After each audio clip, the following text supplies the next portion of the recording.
You're listening to A Creative Excuse presented by Echo Amano. I'm Frank Rose. And I'm Cara Duvall. This episode is with Carson Elliott, whose solo exhibition opens Friday, February 7th from 5 to 7 p.m. Also opening that night is new work by New York-based artist Amaryllis Flowers, who has spent time in Santa Fe, so it's a bit of a homecoming for her. Also, very exciting news, we will be participating in Print Austin, February 7th through 9th. More info at printexpo.org. All right, enjoy the episode. It's a definite challenge to ride a bike, but I love it. And, I like going on big bike rides. One of my favorite ones is to ride to Albuquerque. Oh, wow. On the road, go through Madrid and going that way, and then taking the train back. In Madrid, is Tiny Town still there? I think that's up kind of Sandia. What is that? Tiny Town or Yeah. Tinkertown? Tinkertown. Yeah. That's still there? I think so. Oh, okay. I've taken Thea there and Haley. And Uh-huh. It's a fun little place. Yeah. It's an interesting story. I guess the guy worked in the circus. And Oh, that makes sense. yeah, I'd come back from the circus tour and just build all the stuff out of wood. Yeah. I think the last time we went to Tinkertown was 10 years ago. And now I'm curious, has it grown? Has it evolved? Or is it kind of Well, yeah, I think it's probably still the same. Okay, he's not adding to it. He's passed away, I think. Oh, he is? Yeah, the guy that created it. Oh, so maybe it's his children. I don't know. It. I don't know who's running it. Maybe it's a family thing, or they have a really cool gift shop. What? All those little tinker You can go into dioramas. a gift shop? Whoa. Yeah, that's a little gift shop there. Oh my gosh, okay. That's yeah. But, yeah. Yeah. I used to ride when we first moved to Santa Fe, we lived in town. Mm-hmm. Now we live out of town, but I would ride my bike everywhere. Yeah. That was my mode of transportation. And I was actually kind of surprised as well. Before Santa Fe, we were in Houston. I grew up in Houston. Uh-huh. And I felt that people actually were more, like you said, more aggressive here than in Houston. Yeah, here. There's been a couple times where people are like, I'm going to shoot you. I'm like, go ahead and shoot me. Please, do it. Go ahead and shoot me. Like, it's gotten to that point. And then they go, you're crazy. I'm like, okay. Yeah. Yeah. Keep on driving, buddy. But yeah, very some hostility. My friend B, she runs into a whole different dynamic, like harassment type stuff on the street. And, yeah, it's really strange. I think it's just pent up frustration for whatever reason. Everyone, has their thing going on, but I think sometimes, in the car, it's pretty wild. Just the other day, where I was turning in to go to Lowe's, and a semi truck's right next to us, and we're in the left-hand turning lane, and we see this truck start going and turning left in front of us, and we're like, all right, that's weird. And I guess he's like, he knows what he's doing, but the end of the trailer ended up ripping off the front of the car. Oh my God. Yeah, and Haley she's pregnant and was sitting in the passenger seat and just watching this all go down. And as soon as he started destroying our car, he looked back. Oh my God. And then started filming. What? Like, yeah, he started filming. I'm like, okay. And the cops came, so I'm still waiting to hear back from that. But it's dangerous out there.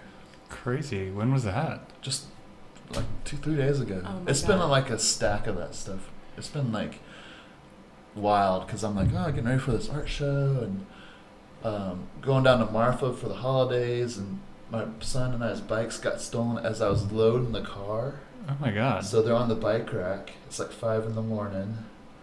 You go inside, or? Yeah, I have my son in the car, and the car's on. I go inside, do a load, and I look out the back, and my son's crying, and I go out there, what's wrong? He's like, I'm scared. I was like, all right, come back inside. And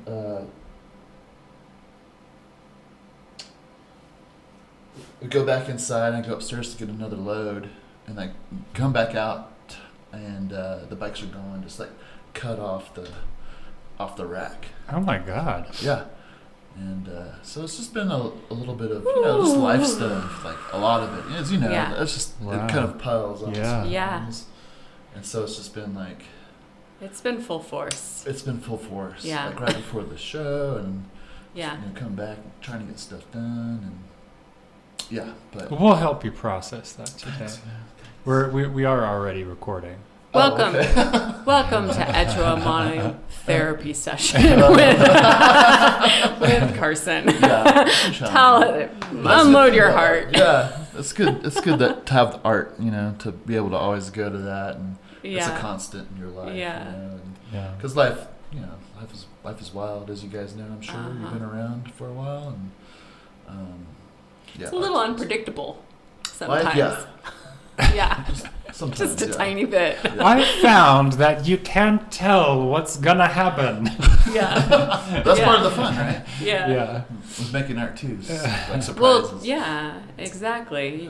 But you know, it's prettier sometimes. Sometimes. I read that do you know the game of Go? It's like are you familiar, Kara? Kind of. Yeah, I'm not really either, but. Okay.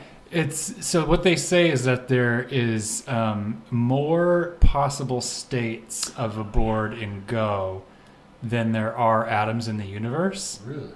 And you think about you're dealing with binary colors, you know, black and white chips, and then like however many places on the board there are. And with just that, but then think about like art making. And how much more possibility there is for color, for placement, for images, and just how limitless that potential is. Yeah. You know, there's a lot of possibility there. No, not to make you feel overwhelmed at all. No. I like that. The infinite.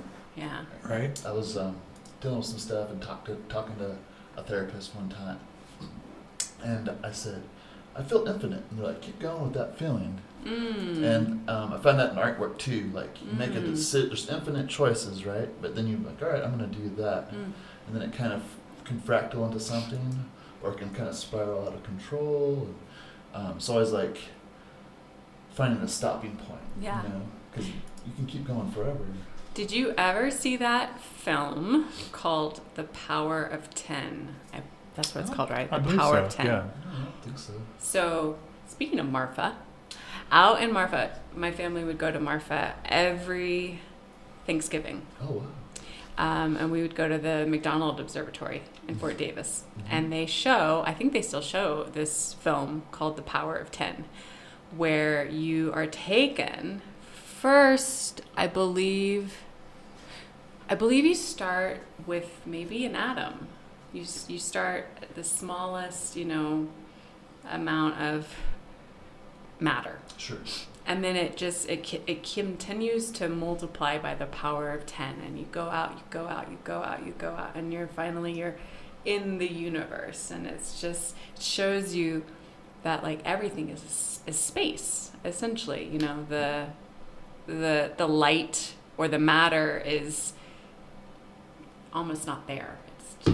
It's compared to the space that is around us. Wow. And thinking about that, what you said, I feel infinite. To connect with that space that actually, you know, we're just we're a bunch of space. That's hard to think about. Yeah. It's a wonderful... That energy, you can't create energy and you can't destroy it, you know? So I've kind of always been interested in that energy inside us, you know? And where does that energy go, you know, when you pass away? It could become with the cosmos or the universe or a river, or you become wind, you know? And that's always been kind of interesting to me, you know? Do you have a working theory at the moment? No. No. It's just mystery. Just read, you know, lots of books. I think, I don't think anybody has the answers. Reading all these books, no one has the answers. Yeah. You know, it's just like experiences and trying to, you know, find out meaning. And everyone has different meanings for their lives, you know. And, once again, it's infinite, you know. Right. So let's go back to the beginning. Were you born in Texas? No, I was actually born in Norman, Oklahoma. Oh, interesting. I was born in Ponca City. Oh, really? Yeah. So I was you're only Okie there too. till I was like 6 months old, though. Yeah, same. I think my dad was just graduating and getting into the oil business. So shortly after that, we moved to Denver and then lived down in Artesia. But yeah, Norman was in April, so tornado season. My mom said there was tornadoes about that night, April 13th. So lots of good omens there. In Artesia, I think I've driven through that. That's in West Texas, right? Yeah, it's a refinery town. Right. And some of my first memories there were going to Abo Elementary, which was an elementary school built underground. You have to look it up. It's an old bomb shelter from the Cold War, because the refinery there was a target probably. Wow. It probably still is. But yeah, there's a whole underground school there called Abo Elementary. I remember getting in trouble for not wearing a belt one day with the principal. Yeah. Yeah, it's like he had a big belt buckle, leather belt, and he like grabbed my pants. He's like, "Where's your belt?" I'm like, "I don't have one." That was the first time I got in trouble. That is a wild experience to have as a child, going underground. Yeah, I remember coming out of school one time. My grandma lived right down the street. My cousin and I would head over there for ice cream every day. And one time, a thunderstorm had passed through, and lightning had struck this tree, and it was just destroyed, and but fresh wood, the fresh live wood, and that was pretty fascinating. Every time I go through Artesia, I drive by it. I don't think the school's in operation anymore. But yeah, that's an interesting place. Crazy. How long were you there? Till about third grade. Mm-hmm. Then we moved out to West Texas. Where?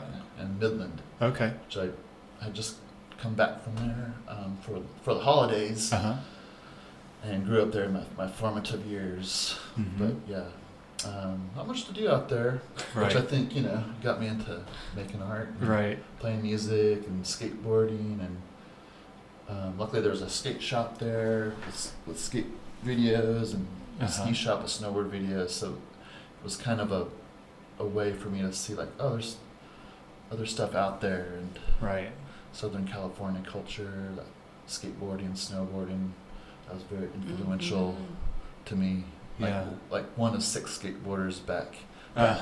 Skateboarding was not cool. It wasn't a sport, Olympic sport. It was before Definitely it was not in Midland, Texas. Yeah, if you skateboarded in Midland, Texas, you were had a weirdo. to stand up for yourself. Total weird. I can relate to that. Skateboarding and doing art.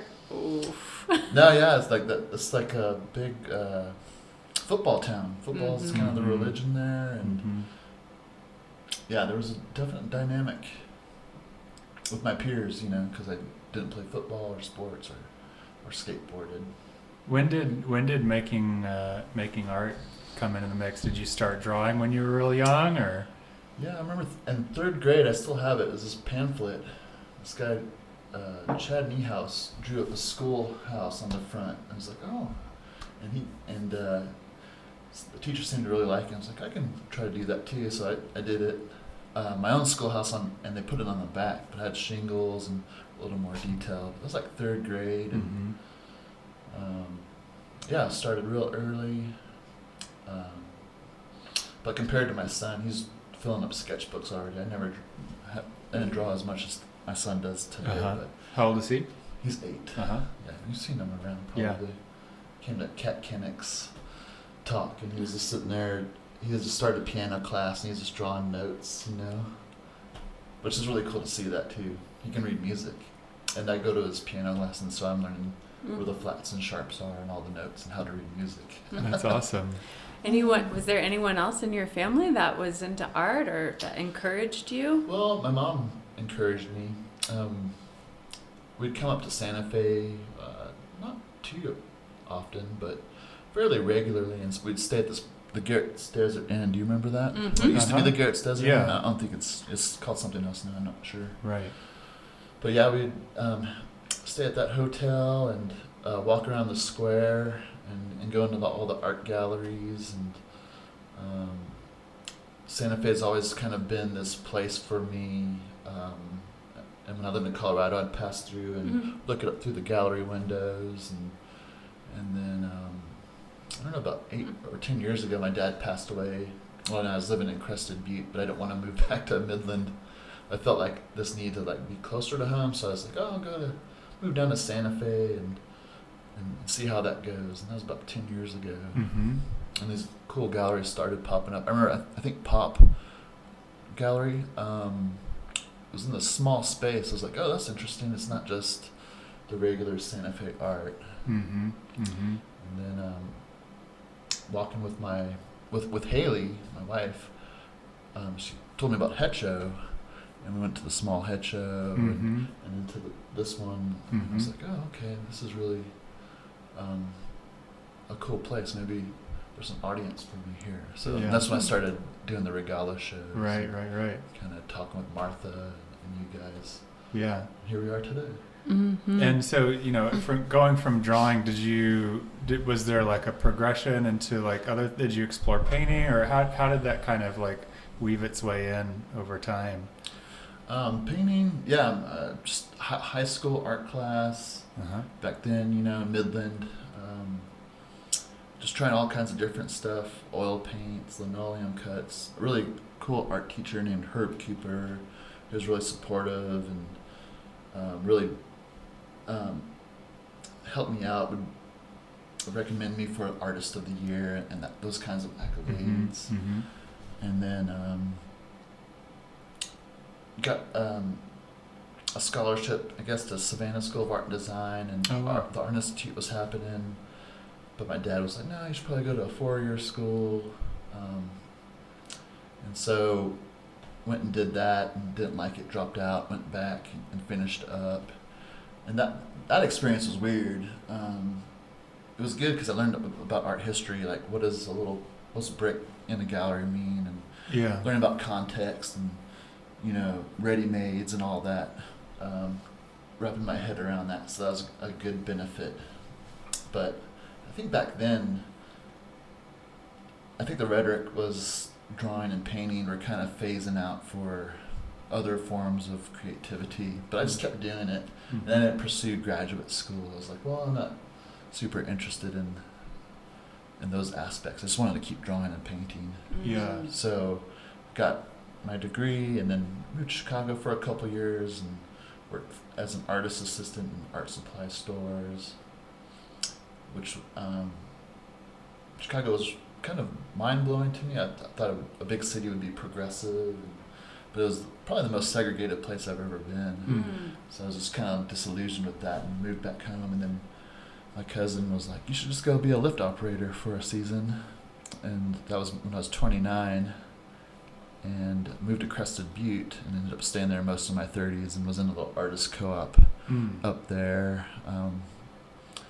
Until my dad passed away, and then moved down here. Yeah. And just been drawing and painting, and not really showing out except for that co-op. And I had a show in Albuquerque at Small Engine, which is a cool little gallery, about 10 years ago.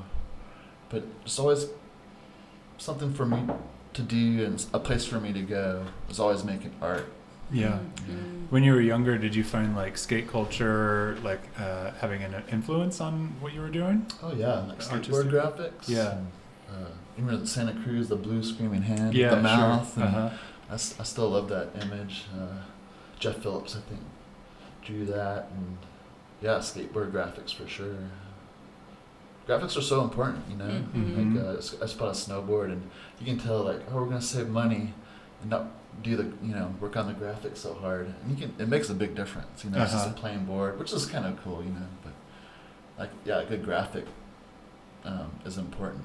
So those illustrations on skateboards and stickers and the independent trucks and just kind of the edgier graphics of the punk rock, and rebellious stuff that kind of can be offensive. I was always drawn to that. Yeah. But the I guess the biggest, or the thing I hear most about my artwork is cute.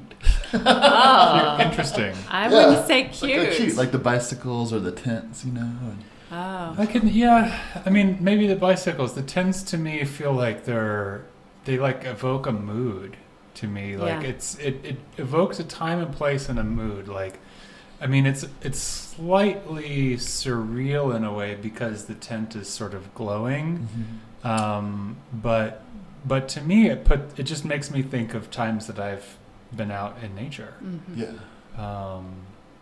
Yeah. It's yeah, interesting. definitely. It takes me to a state of mind. Yeah. And they feel peaceful. They feel infinite. There's an expansiveness to them. There's solitude, but being totally, feeling totally held in that solitude as well. Yeah, Not cute. Yeah. I think, yeah, cute.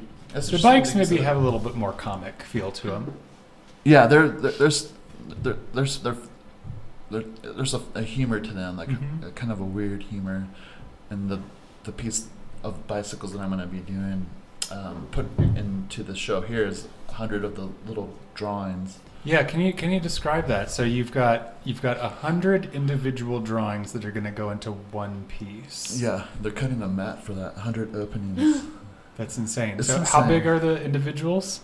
They're about 4 by 4 inches. Wow. And so describe what's going on in those little panels. Yeah, so it was early pandemic and just home alone, I had my son Sunday, Monday, and Tuesday. But I'd just be sitting there, and there was this Post-it notes, and I started drawing little bicycles and just these weird characters. Sometimes they're creatures or humans or whatever. And I just started stacking them up and do like 3 a day. And I think all in all I did 126. So I pared it down to just 100, so it's 10 by 10 Just squared. Yeah. But yeah, I was come home from work and work on those, and I was like, I'll just be able to whip these out. But no, it took a lot longer. Like this show was a lot of work. I was feeling audacious and wanted to do something grand, and yeah, I set myself up pretty good for that. Yeah, I can't wait to see that. That sounds amazing. I'm excited too. See how it's all framed up. Yeah. It was kind of mocked up on the wall. They're all kind of different colors, so it kind of reminds me of the Lotteria. This weird kind of Hieronymus Bosch type, weirdness, like these, weird creatures and then humans with that too. But there's like a lot of silliness and fun stuff in there too. So all that stuff's in that. But yeah, that's going to be the biggest piece in the show. And that's awesome. I went in today to see if they had a photo ready, and they're just kind of like, no. Maybe Who is cutting this mat? I went over to Justin's. I just stopped by there because he's close to my house, and he was real helpful, a very nice guy. Told me about a no tax number and all that stuff. So I'm going to work with that guy. But yeah, a bit of a process. Yeah. So aside from like skate culture and stuff, were there any other artists that you kind of felt like were influential or were mentors or? I mentioned Edward Hopper, just his whole perspectives. A lot of this work is at 1 and 2 point perspectives. Right. Just that creating that space on that flat surface. We go to Marfa a lot. Just Donald Judd's whole idea about art and his ideas about art. Kind of influences me against kind of maybe a sparseness in my work, but and then this guy Jules de Ballancourt, I don't know if I'm pronouncing his name right. Oh yeah. It's real like beautiful, interesting, colorful landscapes. But that's what we do. Haley and I, we go to art galleries. No matter where we are, we're just in Midland, and we went to the art gallery there. And I can't remember this lady's name. She did this like photography painted on or printed on cloth, and then did some stitching through it. I can't remember her name, but that was pretty cool. But yeah, we had to go to Pittsburgh for a wedding, and went to the Carnegie Museum. Is it the Carnegie Museum? I've never been to Pittsburgh. Oh yeah, Andy Warhol Museum was there. And yeah, I love it all. For me, working on art it's kind of like it can bring like an ecstasy. Like you kind of get lost, like reading a book. For me, it's like that, especially with the lines, because in this body work I was using a ruler, and it was like almost like I'm gonna say like a crutch or like a support, and it helped me breathe. And sometimes the ruler would shift and the line would move, but I'd draw the line and breathe through it, and it's meditation, right? Or like a breath or mindfulness of the breath. It's kind of hard to explain, but I would imagine your mind can't wander too much when you're doing that. And on the flip side, there's ecstasy, but then there's like the life stuff, right? So you're doing this art, and my son will come down, or someone will knock on the door, or the phone will ring, and it'll kind of get you out of that state and create an irritability sometimes, and it's kind of like you feel bad, but then you can always go back to that. So just working through stuff like that. There is. I knit.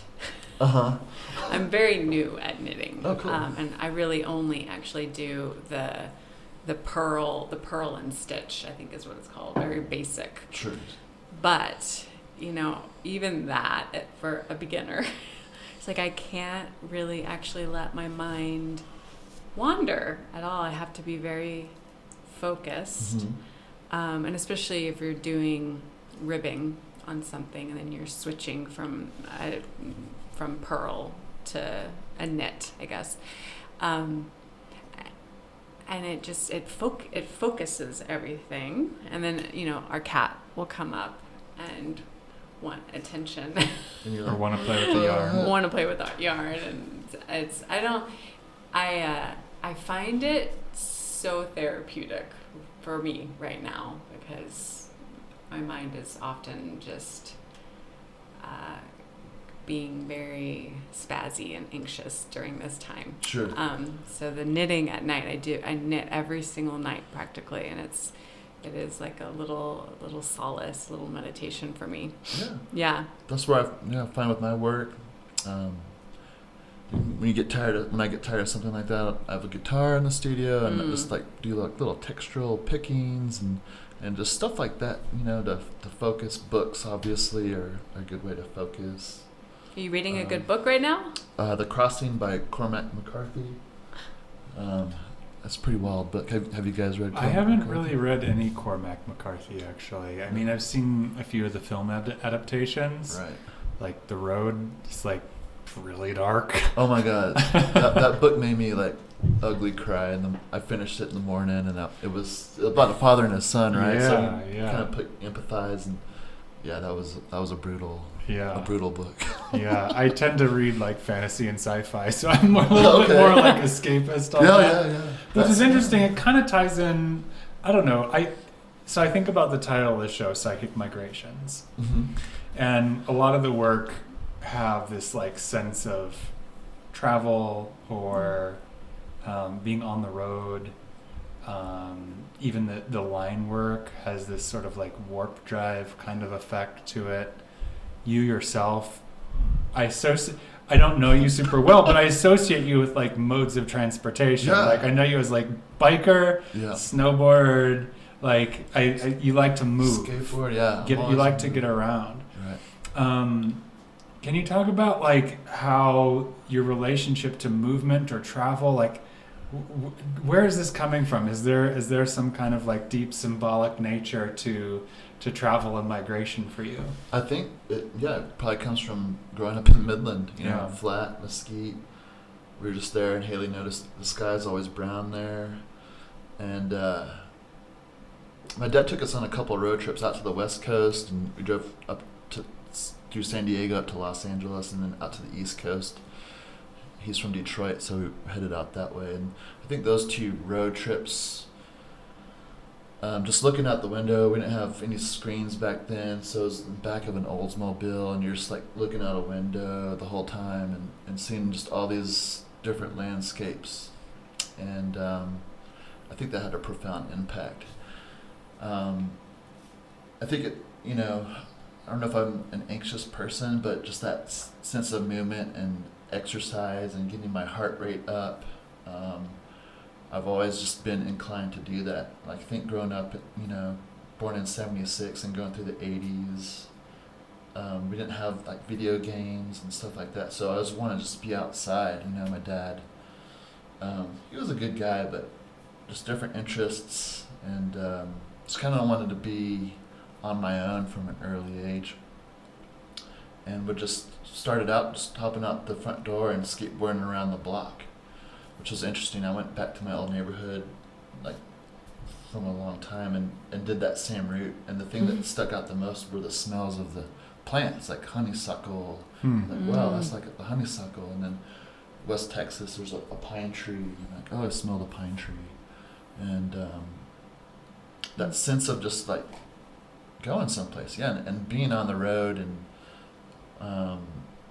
what's the cliche, the journey is the fun part, not the destination, or something like that. And just going out there, and in the past few years I started driving out to San Diego and taught myself how to surf. I had to get a really big surfboard, 10 foot by 29 inch wide, and can stood up on a wave. And it's just like, these are like little, they're not like monetary accomplishments or rewarding, but there's like these little goals that, they're not even goals, I would say, just experiences, Yeah. And in the summertime, we buy a little space up in Black Canyon and for 2 weeks, and have a tent up there, and are able to like have a little mountain home and drive up there after work, it's 15 miles, and go camping. And, just being out there, experiencing the world, and just like being on a bike or skateboard, motorcycle, or just the wind in my face. And I don't know, I just love that. I need that feeling, It's not that I like it, it's like something I need, Yeah.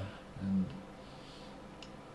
getting a little older and not skateboarding as much, or when I do skateboard, and if I do fall on the asphalt, it's different when I was young, right? Sure. Like sometimes it's like, oh, I felt like good, but now it's horrible. It takes forever to like recover from that. So like, what do I do now? Like, all right, I ride my bike everywhere, but then you're on a bike seat for 100 miles, and that's not very comfortable. And so it's just kind of like, all right, find little bits. I went snowboarding after the snow day before yesterday, and just being out there just brings me like a joy, It sounds like it's also it's engaging all the senses, and that there's a very kinesthetic experience for you as well. Right. That we were saying when you first got here, just like you can't really get that in a car.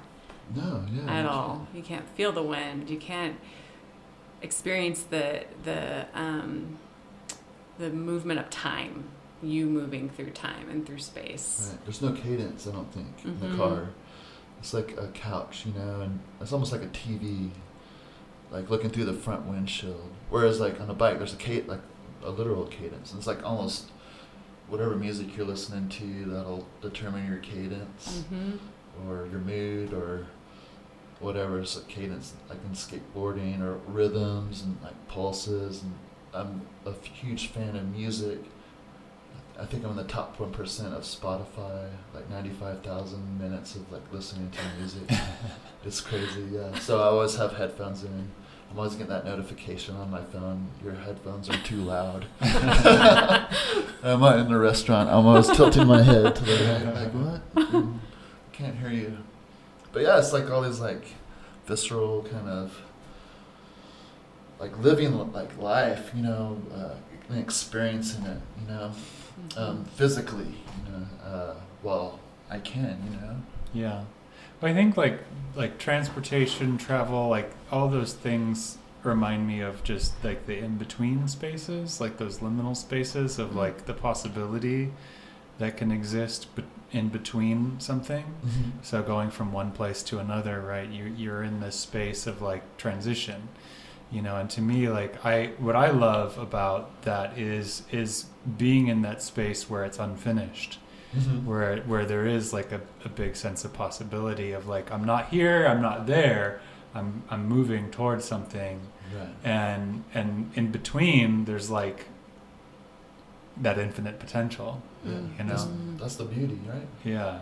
And even like the line work in a lot of the paintings that you're doing, like, to me suggests that, like, in terms of like travel or time, this sort of like this movement, you know, because you have like a stationary scene, but you also have this, like, I don't know, like I said warp drive earlier, but like this suggestion of like moving through time, you know. Yeah, it does create, well, the time, you know, each line is, you know, you can say a second, or it takes a few seconds to draw, so it's the time. And then the kind of, it's like, not Bridget Riley exactly, but this optical effect that it creates. When you see him in person, it'll like mess with your eye a little bit, you know, and that creates like a movement as well. And then of course the perspective points. I was I don't know, a while back, I drew this. It was the first one I did, and it was this marker drawing. I would always carry these markers with me, just do these like quick drawings, and it was this like a volcano, and then like a motorcycle, but had all the lines coming from the left, 2-point perspective. I was like, oh, it looks cool, and it has this movement to it. But back then I was like, that would be a lot of work to do that. And I was like, oh, for this show, I was like, I'm gonna try that. It was a lot of work. Yeah. But yeah, I think that's very cool that you noticed that. I think that this body of work is all about that movement, the liminal space that you talked about, the space in between, that lonely architecture, that gas station out in the middle of nowhere, the lights coming from those buildings, and that warmth, you know, there's that humanness. Well, gas stations, right? They're like, that's like the ultimate liminal space on a road trip. It's like you're way in between, you know, and you're like, okay, we got to stop here. We're not where we're going. We're not where we started, but we got to stop in this place. And, you know, all the weird things that you might see in like a rest stop, or even the weather out there. Haley and I were driving out to California, and we had to stop at a gas station, and the wind was just like howling, and that experience, like, wow, I've never experienced wind like that before. But yeah, just that nature, being out there, experiencing all that, very beautiful, you know, and the skies. And there's one piece in there, I don't think you've seen it yet. It's like a parking lot in a building, but you know, being in the like Smith's parking lot and seeing this beautiful pink sunset over the Jimenez, you're like, wow, that's beautiful. But there you are in this parking lot, you know, or after a rain, and the way the light reflects off the water, and just like, I love stuff like that, you know. Right. It's like magical, even with kind of the messy asphalt and strange boxed corporate places, you know, there's still beauty and all that, I think. It's like the meeting of these kind of paradoxical worlds. Yeah, I like that. Yeah, there's the organic, natural mystery, and then there's something so almost static and manufactured, but they meet, and in their meeting there's something actually kind of quite magical. Oh no, I love how you put that. Beautiful. I was listening to somebody talk about, he was describing himself as they cry a lot at just, you know, beauty, and he was describing that a lot of times what it is beauty in spite of horror, right? It's like being able to see something beautiful that even with, you know, the chaos that's in the world, there's still this. And I think, like, you know, a scene like that, if you know, Smith's parking lot, beautiful sunset, sunrise, you know, it's like, it's a great example of, like, you know, you have this sort of like soulless architecture, and still this like astonishing, you know, scene, and how even in spite of, you know, these things that can seem so cold, that, you know, these things exist and will continue to exist and thrive. Yeah. And that, strangely, even, it's not even in spite of the cold, soulless architecture. It's something about actually again, the meeting of those two that creates this unexpected beauty, or fascination, really, when those two worlds that seem like they shouldn't exist together do exist together.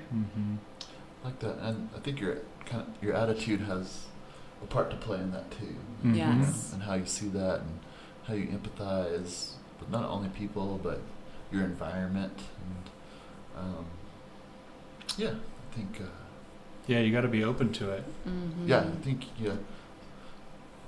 suspend your belief or whatever, Suspend the judgment, Yeah.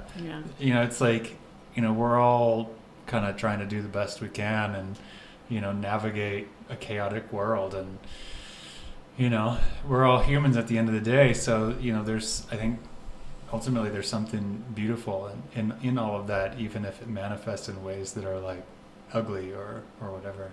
I agree. Yeah. You mentioned, you kind of mentioned that specifically, at least in the interview that I was reading in the press release, when you were talking to Annabella, that that spark or that beauty in the midst of the chaos or the ugly is really one of those points for you that is inspiring in the art. And there's just so much like beauty in the world every day. It's like it almost hurts to one day I won't be able to experience it. And yet I'll speak for myself, but I think a lot of people have this experience. I go through my life, and there's whole chunks of the day that I miss because I get so sucked in to a certain narrative that you forget to look around or just feel the wind or be with the presence. Be with the presence. Too. Yeah. I'm still working through that too, That is one of the gifts of art, of viewing art and also creating art. I agree. I think that's why art's always been a place for me to go. And I think the paintings are about going places, and that's always been important for me to find something for myself to kind of alleviate just existing, sometimes. Yeah. What is that? The unbearable lightness of being? Perhaps, yeah. Is that what? That book? Yeah, the book. Yeah, the unbearable lightness of being. I've got a few locked and loaded questions. Oh, geez. Yeah. What would you say is your proudest failure and your proudest success? Oh, my proudest failure, I think was that show at Small Engine. Just ending a relationship, but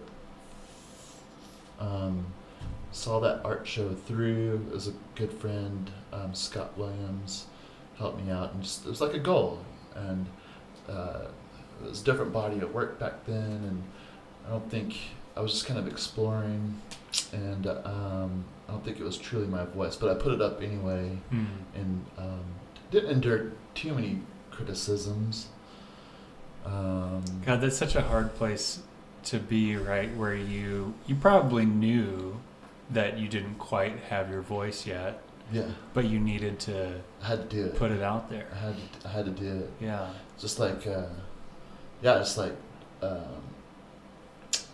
relationship ended, and just like completely, and had lost friends during that relationship, and once again the art was there, but I was just kind of exploring, but I knew it wasn't my voice, but I put it up anyway. So it was a failure, but you learn from your failures,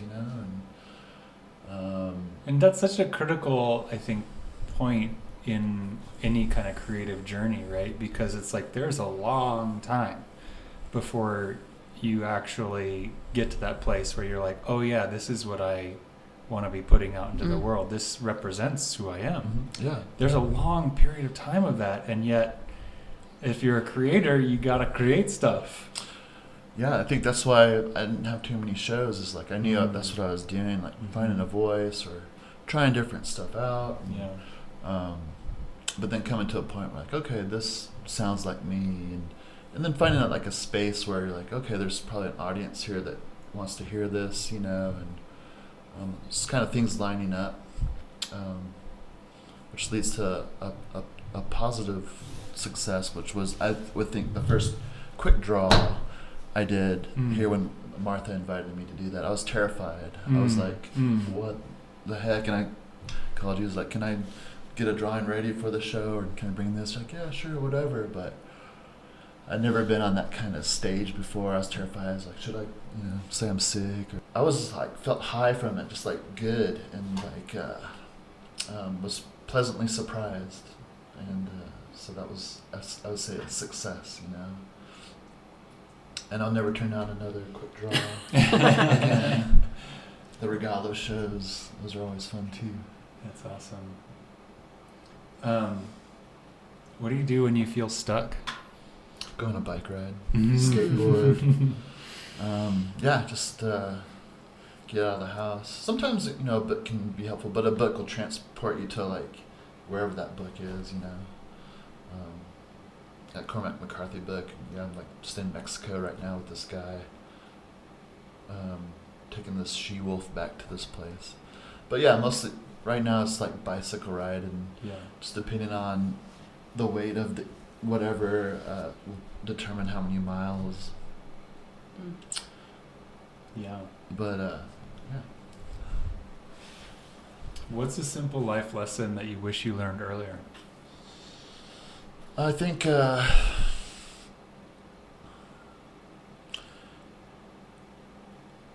just learning how to handle and deal with emotions in a healthier way, I think. I think my dad was quick to anger. He was like from Detroit, and this Clint Eastwood kind of edge to him. He was like I could tell he was like, Clint Eastwood was like his role model, that cold, like squinty eye, stoic thing. And I think I learned some bad habits from him, and so just like working through that to better deal with, my emotions, which I have been working on that. Yeah. Well, I mean, I think, it's interesting to note that, like, I think younger men these days are being encouraged to explore that more so than, say, like, if you grew up in the 80s and earlier, it was not encouraged. Yeah, I was reading a book. Who wrote the Less Than Zero? Easton Ellis or something, but he was talking about that growing up in the 80s with the horror movies, and there's like a toughness and coming home, and parents weren't really around, and I kind of felt that way too. But I think, what's helped me become empathetic and understanding, it's like just reading tons of books, like just a lot of fiction, Yeah. Jack Kerouac, Cormac McCarthy, Persig, and the Zen and the Art of Motorcycle Maintenance was a great book, about quality, and how that was kind of missed in early philosophy. The list goes on and on and on. What are you listening to right now, music-wise, that is really punching your ticket? Oh man, I made this cool playlist over the past few years. I don't know how many hours of music. It's called Inner Lights, but it's like psychedelic rock. I think my favorite band right now is the Brian Jonestown Massacre. But that psychedelic rock, punk rock, of course. But then my wife and I, we listen to night jazz, classical, pretty much everything. Just like lo-fi beats. Just music, I think, is a great language. It's so it's universal, Yeah, and it can be a conduit for getting in touch with those emotions and feeling the emotions and having permission to feel grief or to feel rage or to feel confused or any of it. There's something. It's like a friend It's just it's like a friend that helps you along. Absolutely. And there's waves. Yeah, I love that. That's why it's so hard to believe that's when the finances are rough. That's the first thing to go when the arts are like, the arts aren't necessary, but I feel like they're vital. Oh yeah. I'm sure there's a Sartre quote in there, somewhere about just life wouldn't be worth living if you didn't have artwork or creative outlet. Self-expression, the ability to express all of our emotions, our thoughts, what intimacy is. Yep. That is a travesty, actually, that we think that is somehow expendable. It is. I think so. But I guess that's just philosophy, my dad's philosophy, food, shelter, clothing, and I'd always be like, there's more to life than just that. There has to be. Yeah. Otherwise, I don't know. A lot of TV watching, maybe. That's not for me, though. Yeah, the other night, I wanted to share some music with Kara, and she suggested turning off the lights and lighting a candle and listening to the music. Yeah. That was really, really nice, to really kind of narrow down on what the senses are picking up on. I think that we've become so accustomed to sort of jamming up all of our senses with all the stimuli that's available in the world today, and to just kind of okay, let's kind of turn it down a bit and focus. And it was really, really, really nice. I really loved that. We had a similar experience when we just were in Marfa. We stayed at the Thunderbird Inn. Do you know the Thunderbird Inn? Mm-hmm. And no TV in the room, and it was me and Haley and my son Theo. Haley and I we had the Marfa radio on, the radio station. I don't remember the name of it, but it's No News is Good News. So it's just songs and every once in a while they'll go, No News is Good News, and they won't have any news. But it's just this weird, Hank Williams Jr., old country, and just weird stuff, Cajun bayou music. But yeah, had the nice lights, and I was laying on the bed with Haley, and I was reading through this book, and she was reading, and Theo was over there just drawing a sketchbook, and it was one of those moments that you're talking about. It just felt good, and then you try to come home and replicate it. And, just the city noises and all that stuff going on here, or the TV. But yeah,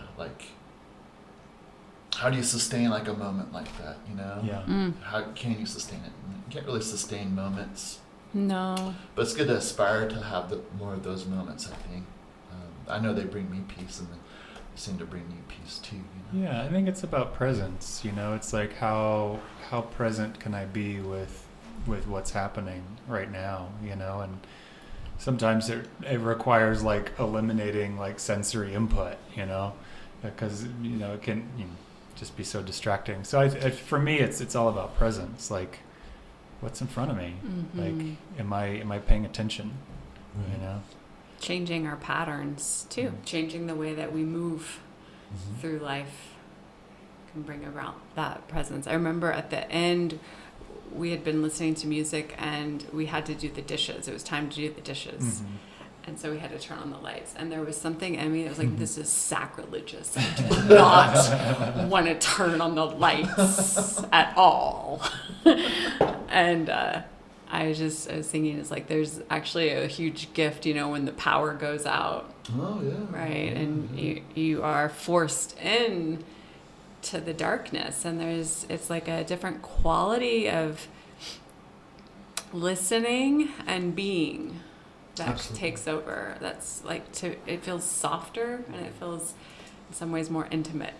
I agree, yeah. I think back to the 1800s and people crocheting by the fire, and it had to have been a very peaceful time back then. But yeah, there's just a lot of, I don't know, I don't want to come off as complaining, but a lot of noise these days. I don't know if I'm getting older or what. Kids are old. Yeah. Just a lot of noise, unnecessary, noise. Just want some goddamn peace and quiet. Yeah. Yeah. Yeah. I mean, there's the noise. There's the sound noise, right? Yeah. But there is the noise of lights and visual noise, and we're constantly. We have a lot of screens and lights. Yeah, absolutely. And just the cars, cars everywhere. Parking lots, and the whole life's built around cars, and that's a noise to me, a tremendous noise. And I don't know. Yeah, I like going out up on the mountain. It's really cool. My son's very mindful of that place up there. He's 8 years old, and he's finally riding the lift on Easy Street, and he's like looking around. He's like, "Man, it's beautiful up here," and that brings me to tears a little bit for the little guy to be mindful of that already. I remember my uncle pointing that out when we were skiing back in the day. He's like, be sure to take a look around at all the trees and the snow and take it in. And I didn't even prompt that with Theo. So just finding places like that for you, I think are important. For me, it's like, going up on the mountain or camping for sure, And at home, it's just like, turn off the TV and, just read in bed. I love that. We just put up sconces. That's where we were going whenever the semi-truck got us. We were going to get sconce supplies for the bed. Yikes. But I love that. That's my favorite thing to do now is get in bed at 8 o'clock and turn on the sconce. Yeah, we are getting old. Definitely getting old. Yeah.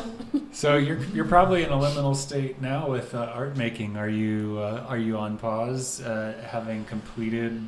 And so, how many pieces are in the show?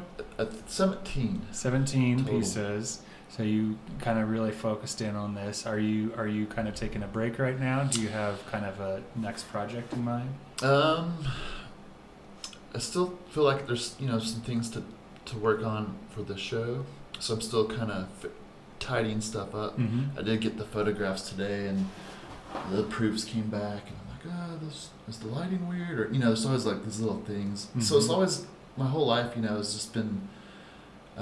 There's these pauses, of course, like I'll go on a trip or wherever, but it's just like perpetual kind of thing. I don't know who said this, but you don't retire if you're an artist. Yeah. You work your whole life, and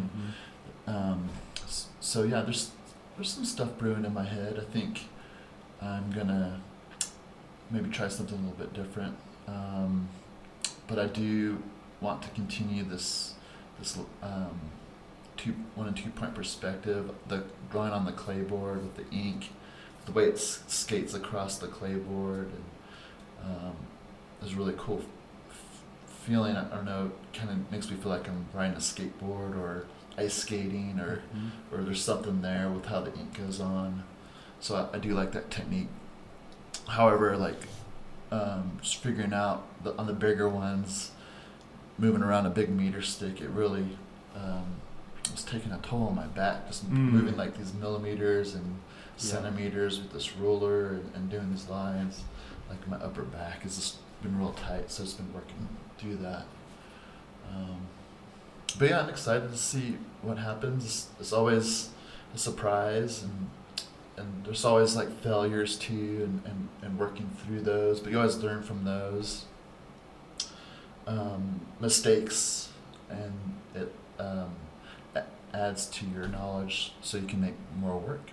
And it's just a place to go. It's not artwork, or when someone says work, I don't feel like it's like work, like a job. It's like a place. It's like a state of mind. It's like an action, or practice. Yeah, practice, like a meditation, or practicing, baseball or whatever, and that's just what I've chosen to do with my life. It brings me happiness and frustration and all kinds of things, It's not like it's not like one-dimensional. It's this very like dynamic conversation with objects, I guess. Yeah. Cool. So Psychic Migrations opens on February 7th 5 to 7 p.m. And we'll have another show opening at the same time by Amaryllis Flowers. And thank you, Carson. Well, thanks for having me. Yeah. We forgot a very important question. Oh, what was it? If you could have one superpower, what superpower would you have? My son Theo asks me this pretty much every day. Really? Yeah, he does. He does. See, this is a really important question. And we both agree we would both want teleportation powers. Just get to the beach or get to the mountain. Wait a second. What about the bicycle? Well, forget The that. snowboard. Well, you get to the beach and then you get on your skateboard or your surfboard. You bike at the beach. Yeah. Rather than 100 miles. So your butt doesn't hurt. But yeah, teleportation. Cool. How about you guys? What would you rather do? Ooh. That's a pretty good one. Yeah. Teleportation? Yeah. Yeah. You can That's pretty steal good. that. You can steal that idea if you need to. Yeah. That's, I mean, right now that sounds pretty sweet. Yeah. Get to some warmth. Yeah. You know, I just started listening to the telepathy tapes. They were On just talking about that Spotify. at the move the other day. Yeah. They were. So I don't know if this is the one I would choose, but I think that would be pretty Telepathy? freaking cool. Yeah. I don't know. Do Would really you be wanna- able to kind of have shields up? So you're not just tapping into random people's Of thoughts. course, yeah. I'd be a master that would Talk be a- about, telepather. talk about nightmare. noise, yeah. But yeah, to be able to just communicate with Frank right now, with you. Yeah. I mean, Yeah. there's times when I feel like that we're definitely We're doing it. communicating telepathically. Yes, yeah. for sure. Yeah. Oh, that's beautiful. Cool. Well, thanks, Carson. Thank you. Yeah.